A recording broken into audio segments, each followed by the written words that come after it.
Hello. Oh, we're going to wait for it to warm up.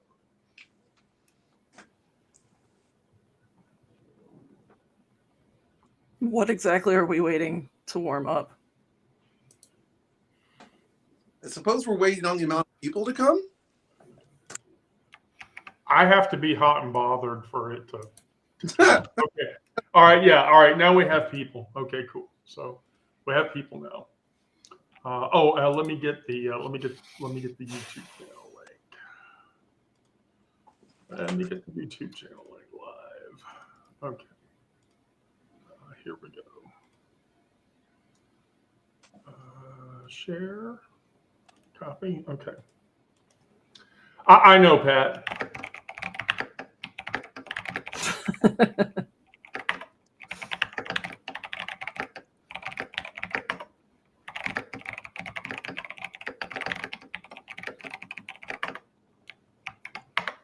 There.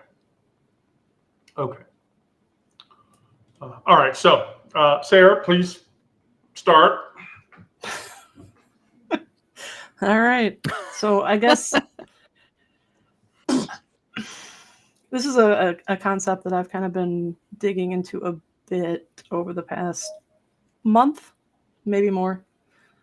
And it kind of, some of it kind of got built on a little bit more from the topic on the 10th about conditional love. So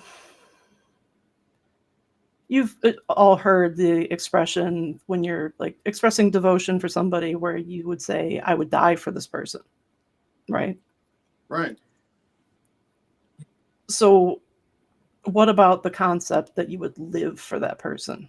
And that's the concept that I've been exploring, because I've come out of a relationship that at one point I felt like I would die for this person, which is like an expression of being willing to make sacrifice. But now I'm exploring the idea of doing the harder thing, which is being willing to live for yourself. Finding people that make me want to live for myself.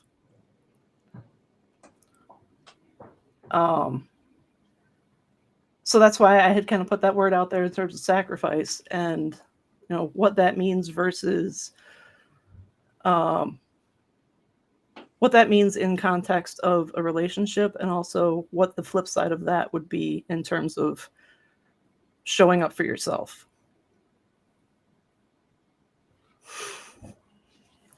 So I think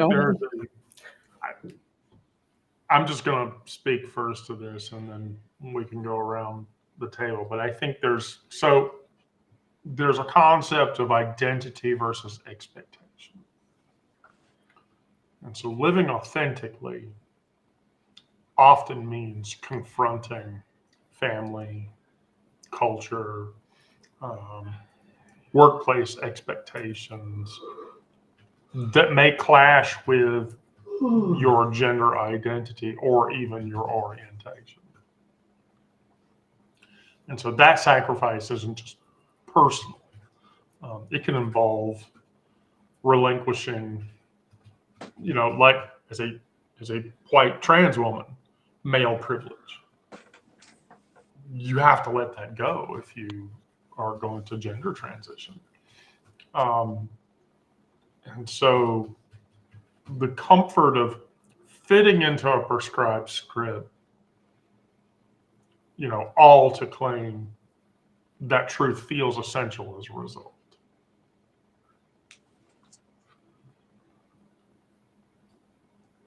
So, Onyx, your thoughts? Sacrifice, I'm going to bring it to something a little bit personal, well, a lot personal. And for me, sacrifice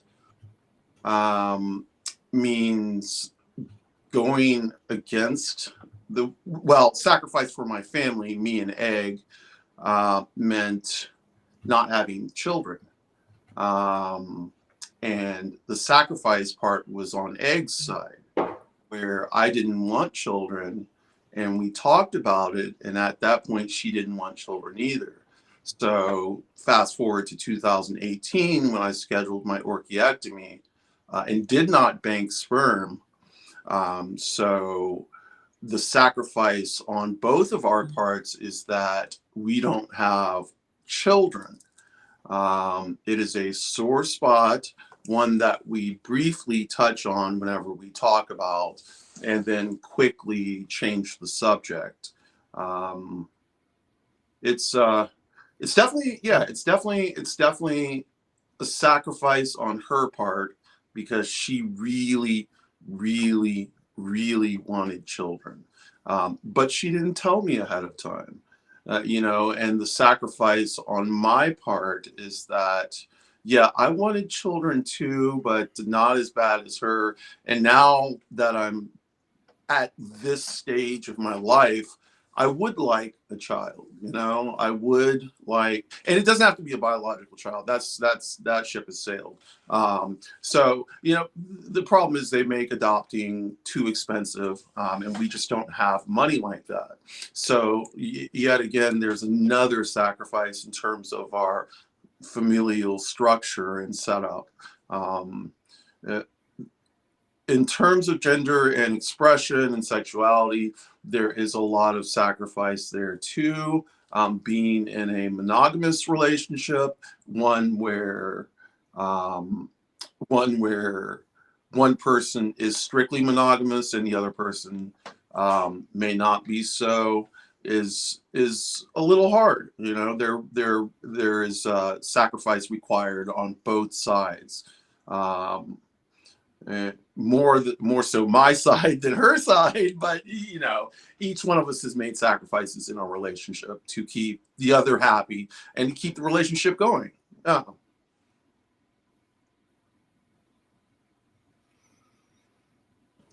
Brandon. Yeah, I was just thinking a bit. I was in a relationship where I loved I loved my boyfriend enough that I would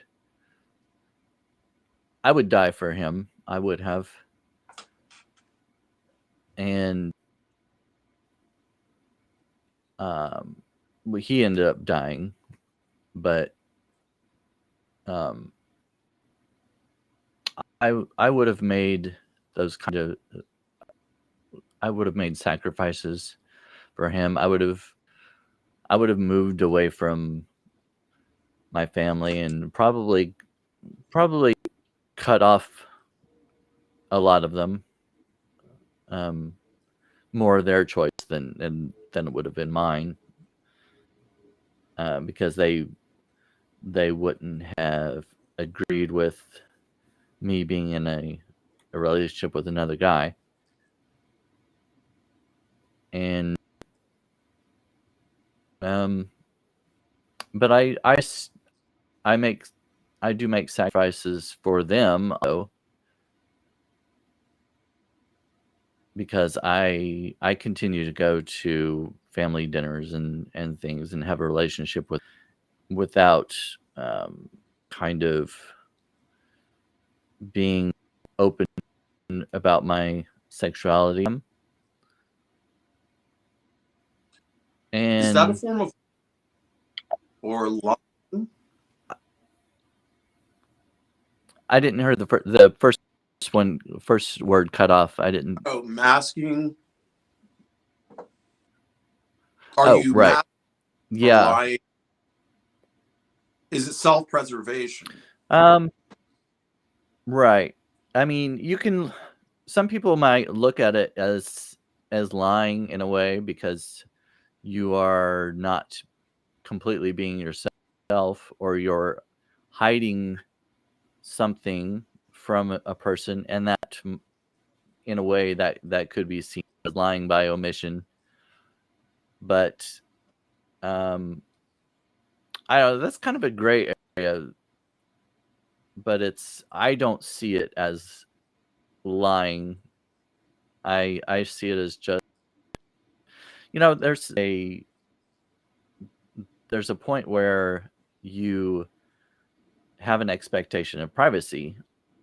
You know, you don't go around talking to everyone about every part of your life. You know, when a person you meet, you don't just blurt out how many times a week you have sex or who you have sex with or those kinds of things, because they don't need to know that.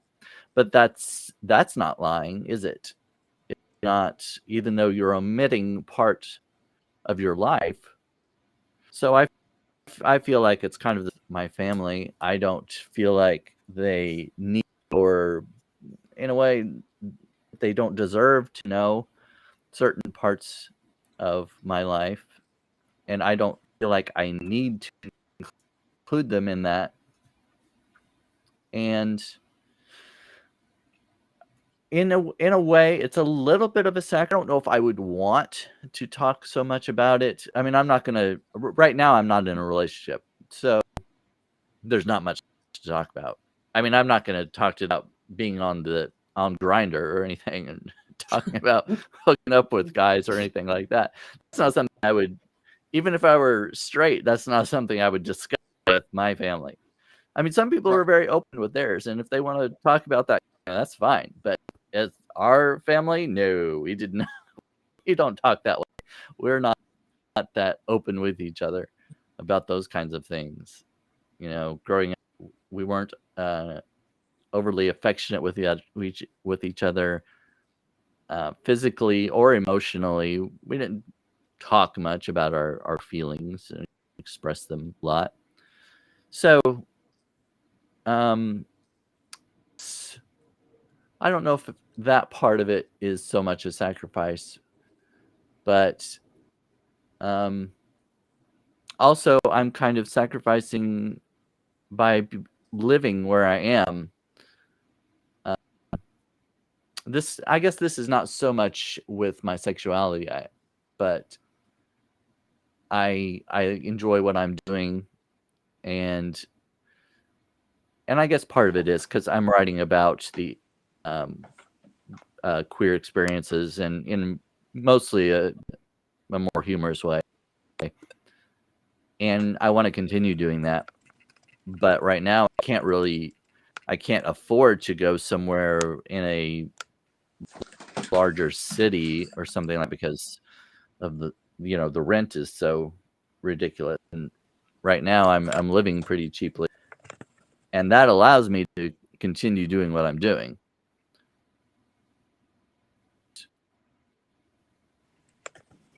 There are drawbacks to both things. I lived in a bigger city.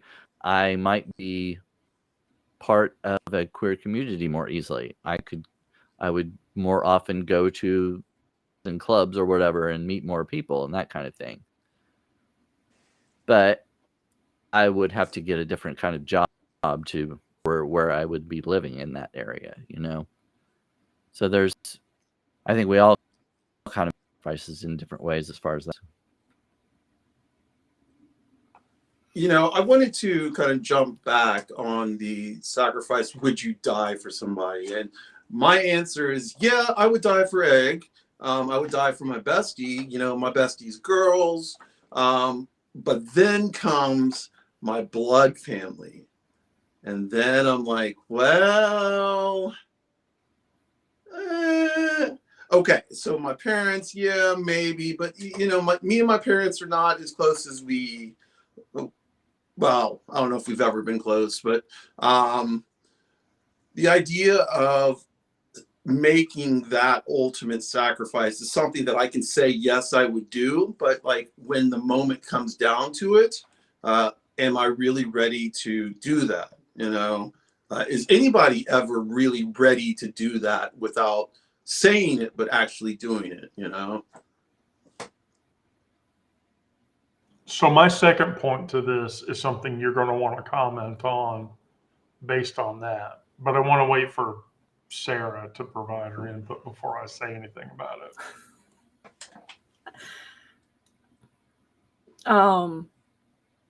I mean, my input was just that I had was coming out of a relationship that I very much felt like I would have died for him. And looking back, I've sacrificed a lot, and then that would end up bringing me to my other point, like my next point, which would be healthy sacrifice versus unhealthy sacrifice in regards to relationships. So in that relationship, do you still care about him, and would you still sacrifice? Would you still die for him? I do still care about him. I have actively been avoiding interaction because I wouldn't sacrifice as much now as I would have then. Is it that you're divorcing yourself in more ways than one? I mean, I would say yes, but also I'm realizing a lot of things about a relationship that were just so unhealthy for me. Right. And I'm trying to keep myself from proximity to situations that would cause me to fall back into it. So there's an issue with that, or there's an issue I'm required to bring up because of that, and that's emotional labor. Mm-hmm. There is emotional labor, and when, for an exemplification of this, is constantly coming out. Yes. You know, that forces us to constantly educate, negotiate, and often even further still defend ourselves. And when Right. you contrast that against realizing what is healthy versus unhealthy. So, Sarah, let me ask you a question. You came out to this person. Did you feel you had to educate the person, negotiate with the person, or defend yourself to the person, or all three of them? Yes. The short answer is yes. And I can't even say that I fully came out to this person because all we got as far as me coming out was to sexuality. We didn't even get to the gender identity. He has no idea about that. He doesn't even know that there's the, yeah. Okay, I'm sorry. I'm just going to say this. I don't understand how he can't see that.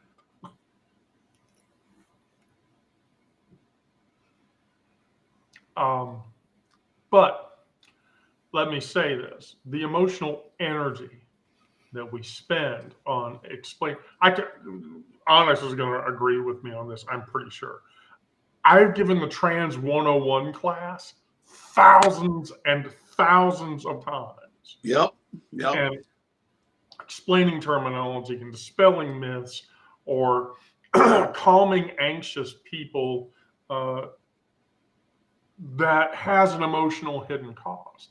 I can't tell you the number of times, for instance, that I've had to educate people when somebody asked me, "What's in your panties?"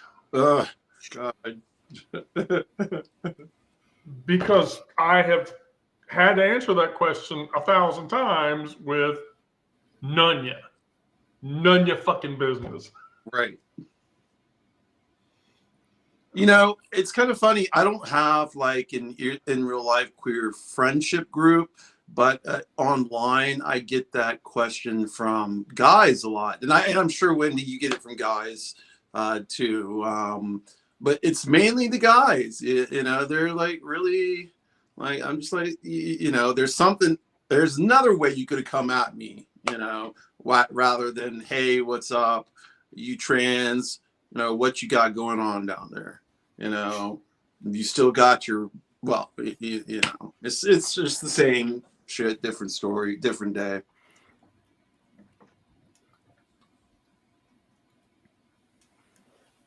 It's hard to imagine that somebody even asking that. It's Isn't that crazy? I mean, it goes through their heads. I know. It seems so inappropriate. I know.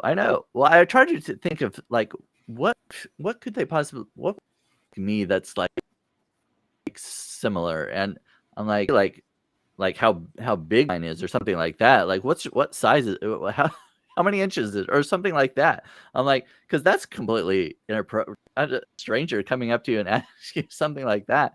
That's like nobody does that. So why would they? I don't know. I think it's too much like online porn. Seriously, trans porn. And they're just like automatic, It's like automatic now.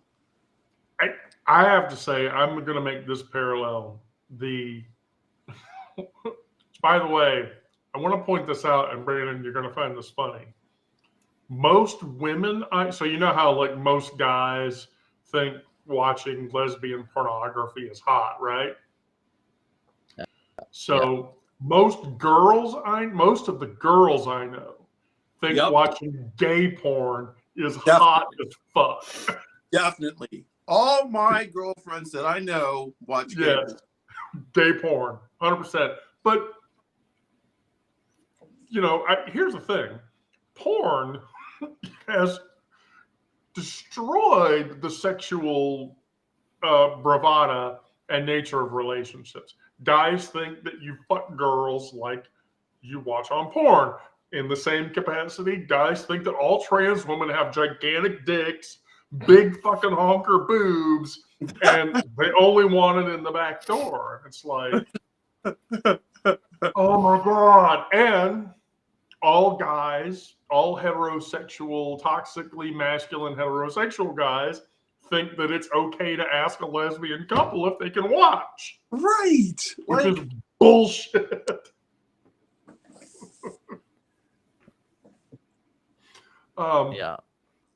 In the same contrast,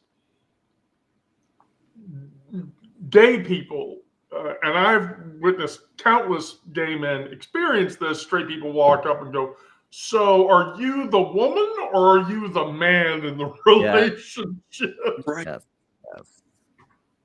Yes, exactly. Which one of you's the the woman? Neither. And that stereotype exists.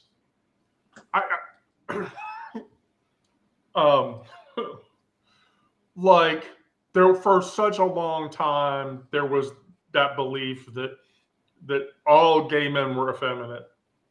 Right. And that masculinity in gay relationships did not exist. And that's a total fucking lie. I mean, 100%. There are gay men I know who are more masculine than some straight guys I know. Oh, yeah. Oh, yeah. So then that begs the question, Sarah, has the process been has had an emotional laboring toll on you as a person? Because you're early in your experience. I think my focus has been more on the emotional labor that I'm coming away from. And like there's been so many experiences in the recent past where it's just been reaffirming that I am making the right choice as far as at the very bare minimum getting out of the relationship. And so a lot of that has to do with the emotional labor that I've been doing through the past 22 years without realizing I was doing it.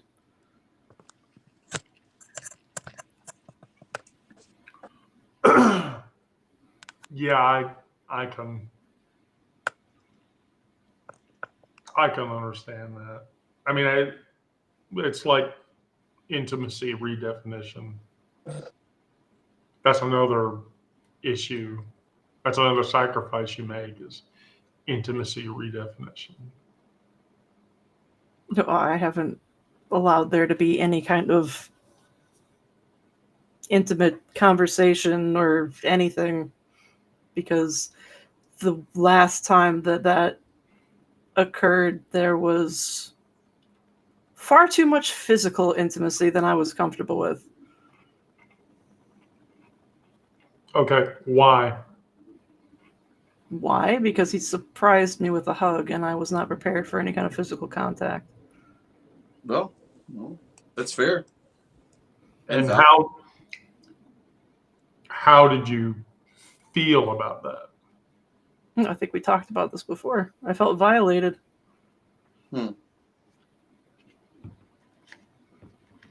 As you should. Definitely. But every time we have any kind of open or intimate or vulnerable conversation, he either uses that opportunity to say something triggering or does something after the fact within the next 24 hours, like that evening or the next morning, that basically just sets everything back to ground zero.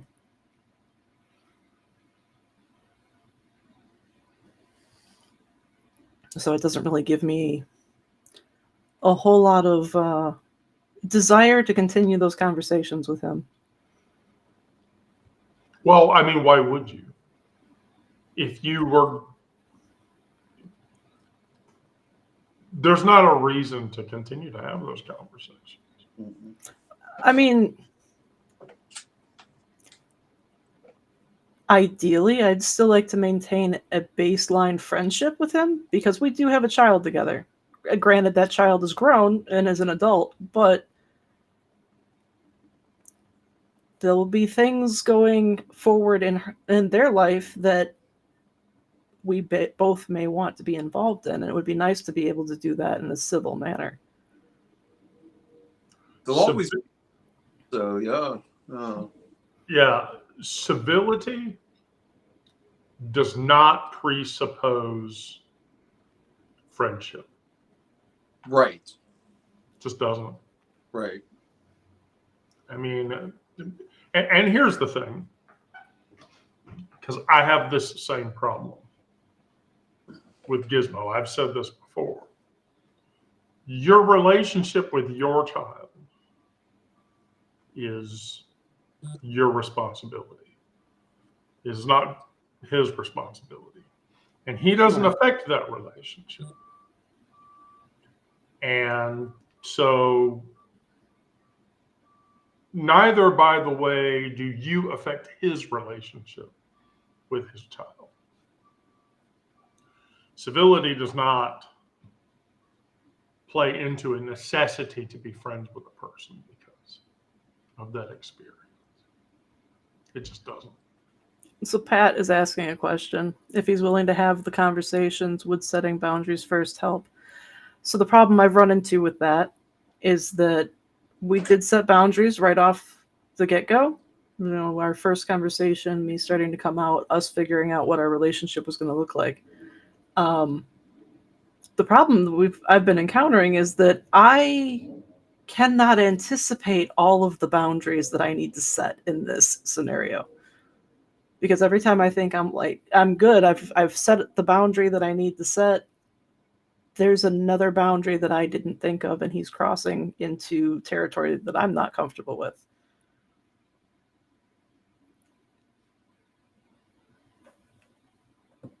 So like we initially, when we first decided that, all right, we are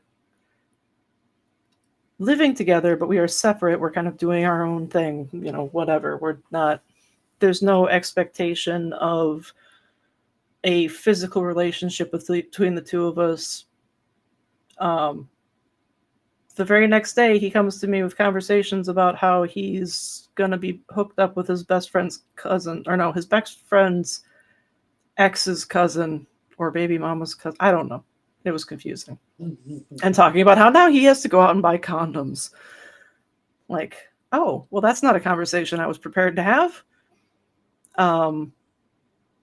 Yeah.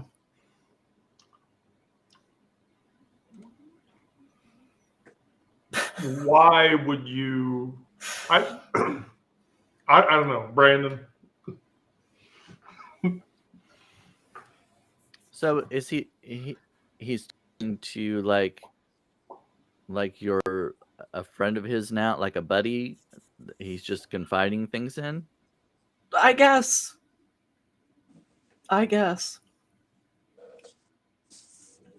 I've since then established the boundary So that I don't want to know about anything that goes on with his dating life or any of that. Like, I don't care if he's seeing anybody. That's yeah. fine. I just don't want to hear about it. Is it? That's one thing I was going to ask. If you had that conversation where you're like, okay, I interested in being one of your buddies that Yeah. you talk about these kinds of. It's not out of jealousy, is it? No, it's just more out of not wanting to hear about it. No, I just don't want to hear about it. Oh. Like, because it starts to feel like he's saying these things in an effort to elicit a response. Right. And I just get tired of it. Well, Lee Hamilton even raises that issue. He sounds like the typical. I'll be right back. Somebody's knocking at my door. Oh, okay. So Lee raises the question. He sounds like the typical controlling, gaslighting person. And I'm going to be honest, this person, I'll say this again when she gets back, but I literally could imagine this person going out, having a good time, ending up at some girl's house, banging the shit out of her, and then coming home and walking up to Sarah and going, oh, by the way, you know what? Went over to wherever, did this. Fuck, that was awesome. And that's not an appropriate boundary to cross. That he really would do that? I would not be surprised. I'll put it that way. I've had enough conversations about this person. Those are things that would not shock me at all. And,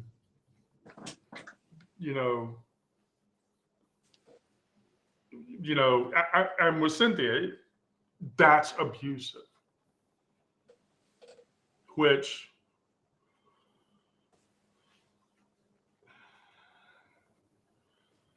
I have problems with that. I have severe problems with that.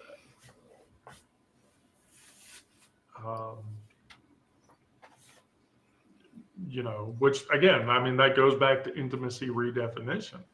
Now, let me just say, intimacy redefinition does not mean inclusive redefinition.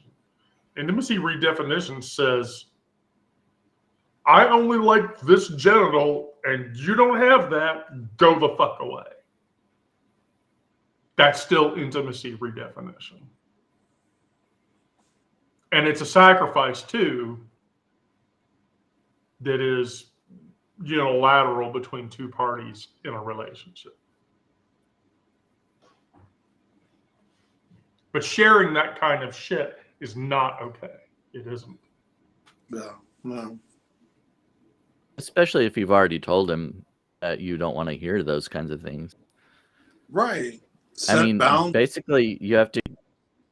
Yeah, you've boundary, and the only thing, I don't know, the only thing you can do, I guess, is continue to repeat those boundaries. And if he doesn't adhere to them, then you're going to have to distance yourself even more than you already are, or cut off that relationship eventually if it doesn't stop. Well, to be clear, when I set a boundary, he does adhere to it. The problem is not knowing what boundaries I need to set until he's already crossed them. Yeah. So like there were a couple that were no-brainers. Like, neither one of us brings anybody home because I didn't want our child to be exposed to anybody that we might have a relationship with. So, and I didn't want either of us to have to come face to face with that either. So just I wanted the household to be neutral as possible. I think So I guess that you one have- way. Oh, go on, Brandon. Oh, sorry. No, What I think one way to, because okay, so you go into the situation. There are some boundaries that you don't know that you have to set because something's up. Is there a way that you can like write down some more general what do I want to say? Not boundaries, but oh my gosh, what is kind of ideals or Guidelines? you know what I'm trying to say? Kind of, yeah, like values that you have set. Like I have these values. I don't want him to destroy or negate these values.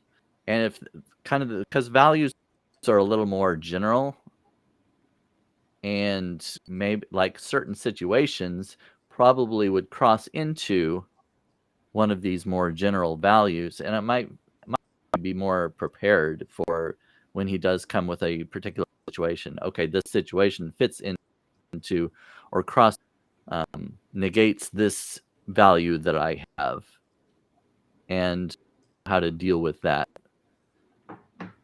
because I've already thought about how I want to deal with that particular value that I've established for myself. Does that make any sense? Am I making it's kind of I know what I want to say in my mind. Is that coming? Yeah, I think that's a great idea. So Does that make sense to you, Sarah? I mean, it does. I don't know that it makes sense in practice for me. So when we're talking about value negotiation against boundary setting as a relative, you start by saying, okay, what are my core values? I value respect, authenticity, emotional well-being, and physical well-being. And then you articulate your boundaries step by step that maintain those. So using your chosen name, avoiding intimate details, limiting conversation length. That conversation length is a big one. Like, if you're going to tell me stuff, you have 10 minutes. You don't get it out in 10 minutes, that makes the likelihood that a boundary is going to get broken in that conversation. And I'm not going to let that happen. That's why that door stays closed. The number of times he has just parked himself in it and just unloaded about work. Right. And I'm trapped. You have 10 minutes. After that, the door shuts and I'm not talking anymore because you're going to violate it. But you frame those adjustments by saying, I'm meeting you halfway by agreeing to these boundaries. And I'm negotiating those boundaries. If you're not going to follow that, then it's not amicable. You're not being flexible. You're asking me to bend over backwards to make you happy. That's bullshit. No, like I said, when I set a boundary, he abides by it. It's just anticipating where the next boundary is that needs to be set. And maybe heading that off. I mean, if you do have to have interactions with them, and if you do maintain a civil type of relationship because of your child, having a conversation with them about what does respect look like to me? What if you do these things that would constitute disrespect? You know, make examples, that kind of thing. Is that feasible? Probably to an extent. It's going to take a lot of sitting and thinking. Yeah.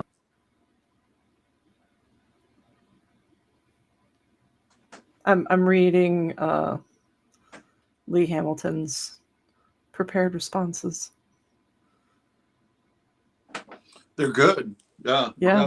Good. I mean, so Lee, what you have said is disrespectful. Stop. Yes, that's a reasonable expectation. What you just did offends me. Stop. I don't accept your behavior. Perfect. Yeah. Those are all things that, yes, when dealing with this situation where you are trying to emotionally re-navigate and intimately re-navigate an entire aspect of your relationship, then yes, those are valid statements. And those are things you're going to have to say to people. The real hard part about this is it doesn't happen just in the nature of relationships that you are in at the time.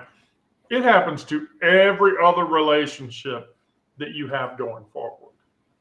You know, I'm sure, Brandon, you have experienced a variety of,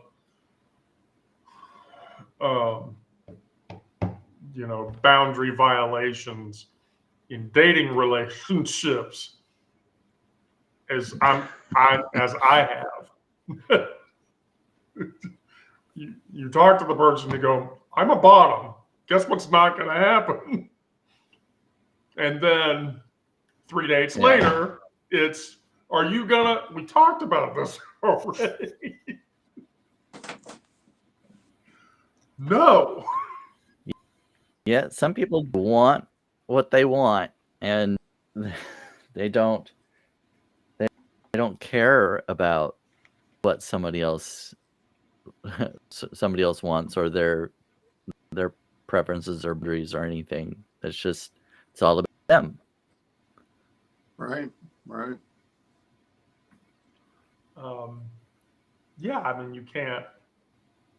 But that's a sacrifice, another sacrifice, yet again, that you make to put yourself into that pool to try to find somebody you can have an intimate relationship with. And then it becomes a further attenuation of that is, what are you willing to sacrifice to keep that relationship? What are you willing to sacrifice to get the relationship to begin with? You know? Yes, exactly. Yeah, because not everybody's going to be perfect and going to fit your ideal of, the perfect partner. So you might go online and you'll see this list of qualifications, if you will. They'll talk about what their job is and their or whatever, and you might look at it and say, "Oh, I like all of these things, but I'm not so sure about one. Is this something you're willing to say? How big of a deal is it to you? Are you open to trying new things, or is it something that's a whole?" I think there's a lot of that when I look at the different dating profiles and whatnot. It's like, and sometimes I'll swipe left for silly things, and I probably should look at it, but sometimes it'll like just a name. Like, I'm not gonna have sex with somebody named Jesus. I'm sorry. That's just I just can't. Unless his name is Jesus. Right. But still, when I see that, I'm like, oh. I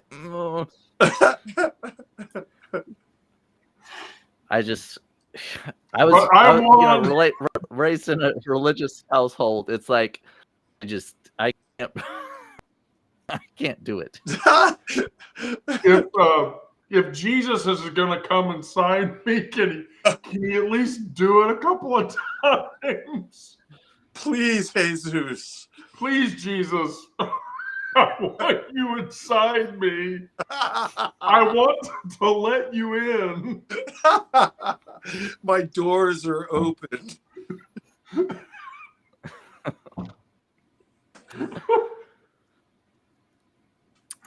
Oh, God, that makes my sides hurt. I'm going to start crying.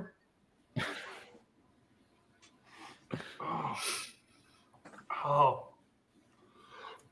But yeah, I mean, I agree with your point, Brandon.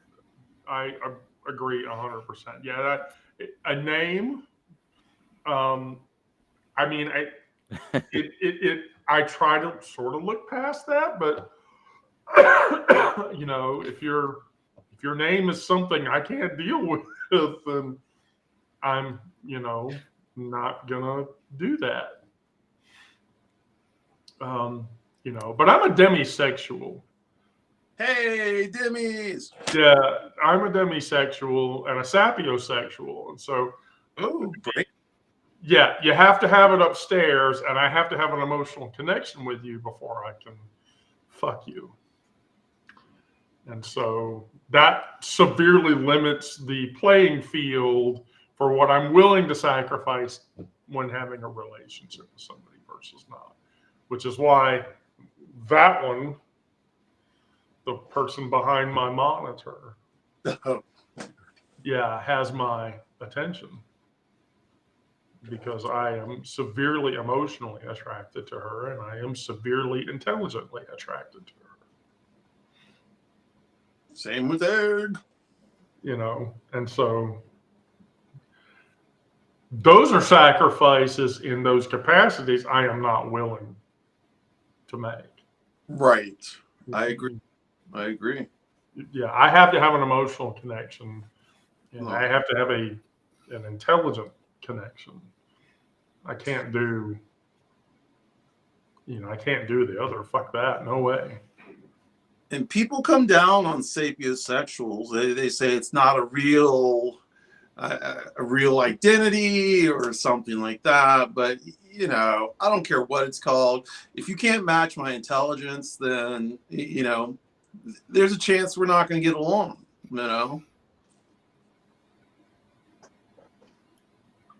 I think that's one of the big problems I ran into with Joe is,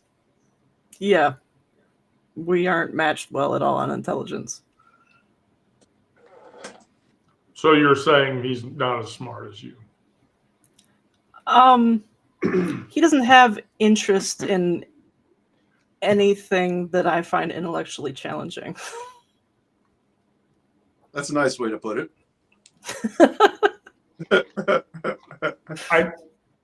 Can I just make an analogy, and you promise not to judge me by making this analogy?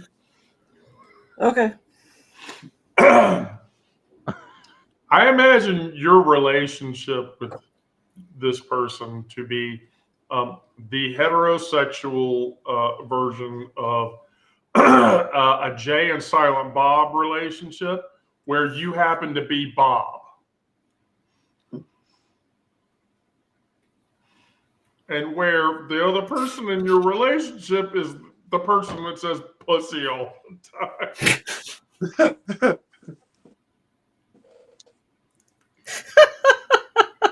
That's way too accurate.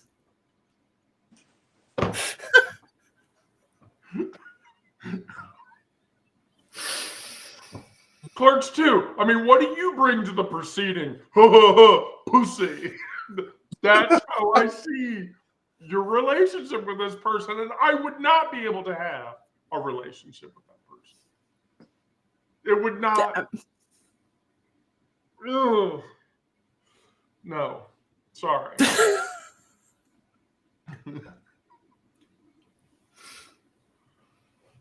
Brandon, you do know who Jay and Silent Bob are, right?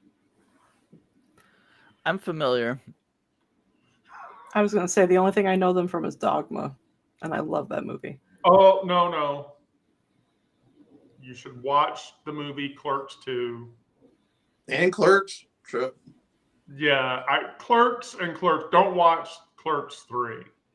That movie was a bullshit piece of shit that should never have happened. The Clerks series should have ended with Clerks 2, and that's it. But watch those movies. I guarantee you will understand exactly what the fuck I'm talking about. 100%. Just realize you're making a sacrifice to watch that movie because there's going to be a shit ton of humor in the movie that you cannot tolerate, including Kinky Kelly and the Sexy Stud. Humor that I can't tolerate. You're making assumptions.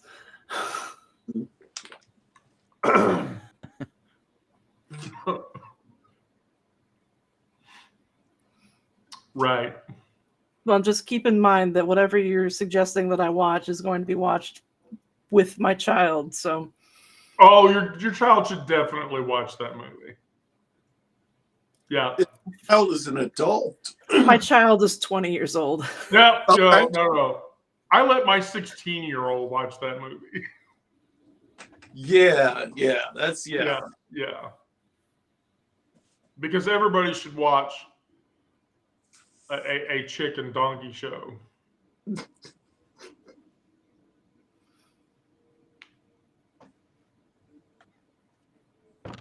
I guess I'll understand that after I watch the movie. Oh, yes, you will. Oh, yes, you will. Oh, yes, you will. All I gotta say is, hey, Kelly is a guy's name too. Hey. I'm guessing I should also probably take a gummy or two before I watch it. Gummies are. We're at least being funny on Trauma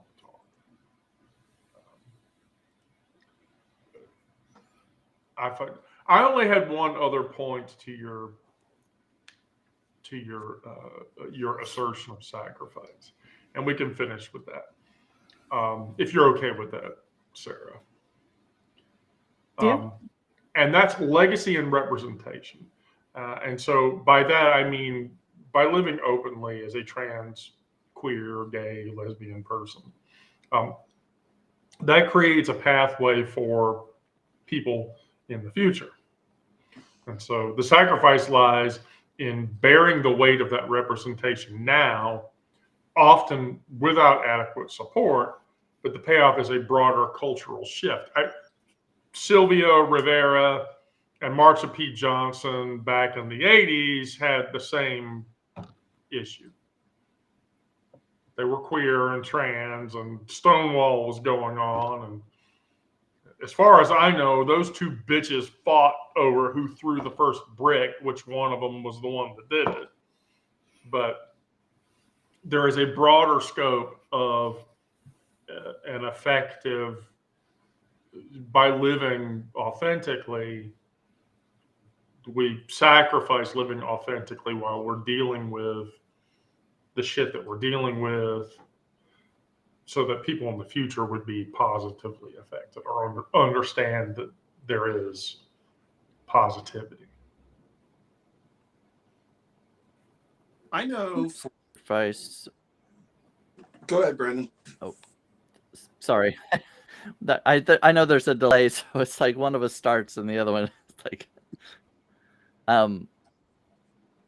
there's sacrifice in the opposite direction. Also, while you're in the closet, sacrificing your mental health, and you're depressed and not living openly, and that too, living in the closet is a large sacrifice. It takes a toll on your mental health, which is indeed a sacrifice. You're sacrificing your body, your mind, and your soul, all to keep a tiny or this major part of you hidden away, so you don't feel the brunt of that. You know. Yeah. Sorry, what were you were to say something? I kind of forgot, and that's okay. Oh, sorry. Nah.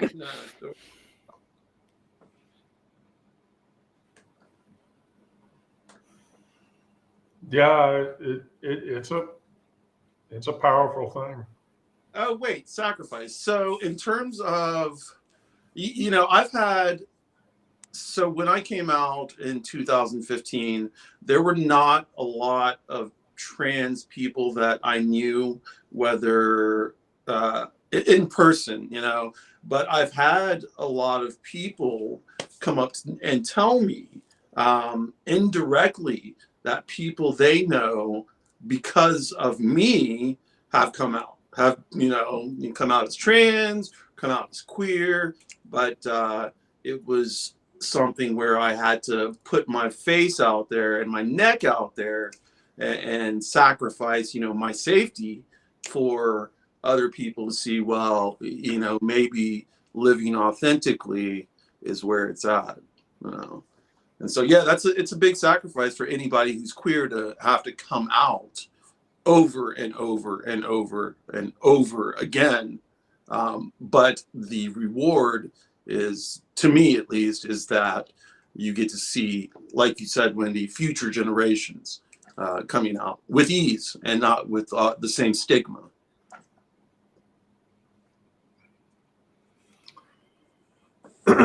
Yeah, I agree with that completely. Because that stigma sucks. Well, Like hugely. It sucks. And in not at all a positive way.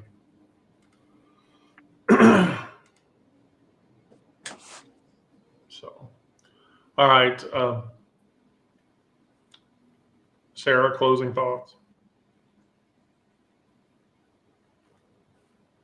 I guess that everything requires some form of sacrifice, and you have to determine whether it's positive or negative, or if it's worth it to you personally.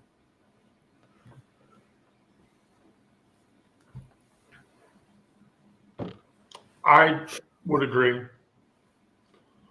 I would agree utterly and wholeheartedly. Brandon, Onyx, took the closing words thoughts. out, though. 100%. Yeah, I was going to say something very similar. If you're going to sacrifice something, you need to decide whether or not it's worth it. Right.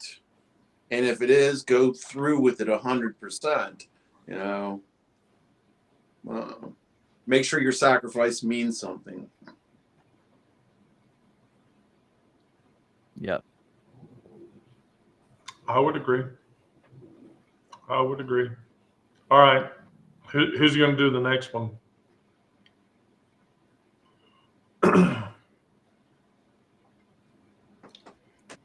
I think Onyx has to do the next one. I mean, I will do yeah, it. that's right. Yeah, yeah. Monday, I think you have to do the next one. Okay, I will come up with a topic. Oh, I cannot wait. Oh, I cannot wait. I cannot wait. Everybody else that was watching, thank you for coming to the session. Thank you for watching. Live session again tonight at 7:45. If I have it in me, it's been a long day, but I probably will because I want to bitch about other shit. Now I can make fun of Sarah some more, and I want to do that anyway. So Jill, come back later this evening, 7:30 or whatever. And maybe think about logging into the call because I really want to get to the Brady Bunch. I want to get to the Brady Bunch. I haven't gotten to the Brady Bunch yet, and that sucks. Oh, wait, can I say, I see that Jill says Senate wants to kill gummies. They did just pass the law that blocks now the 2018 Farm Bill. So any kind of THC or anything like that is going to be illegal within a year. They have 365 days to enact that law. any other THC like gummies, THCA gummies, anything like that. So illegal states only. Legal states, y'all are cool. You know, your dispensaries in your mom and pop shops will be fine. But for illegal states where we get THCA, that will be illegal in 365 days. Just a heads up. So like Delta 8 too, right? Delta 8 too, yeah. Well, I got a plug, so I'm not worried. Yep, you know, keep your plugs. They treat you right. Yeah. All right. Back at 7:45, everyone. Thank you, everyone. Peace and chicken grease. Yep.